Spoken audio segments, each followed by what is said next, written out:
เป็นข้อความล่าสุดเขียนหยอกใจให้เฮามองไปไหลเธอลาดยาวเธออำเป็นจอมตั้งหักเฮาเธอเป็นกุญยาเลวหน้าอุ่นอ่อนมอลัดย่อมใจปีแก่นลีเกี่ยวยุ่มนาเมืองกวนในเธอก็เกิดมาอำกึ่งตันตากันสิก็เล็กก็ปืนนั้นหักกันเลยอยู่ใน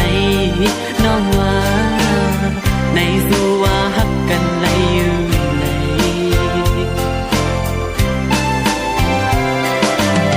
หัวใจสู่น้องเล่าตอนพักปันเฮาเอาปีนน้ำขึ้นมาทุกคู่ใจเจ็บไม่มาหันโปมือลิวสั่นด้วยมือไหลเอาปีมือน้ำตาไหล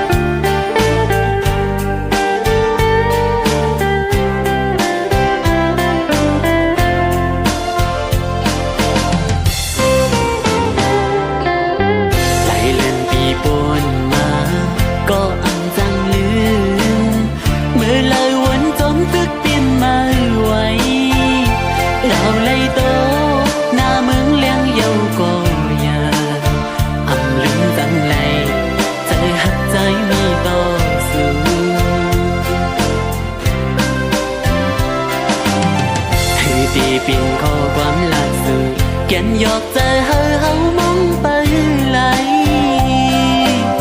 เผยลาดยาวเผยอำเป็นจอมตั้งหักเฮาเผยเป็นกุญยา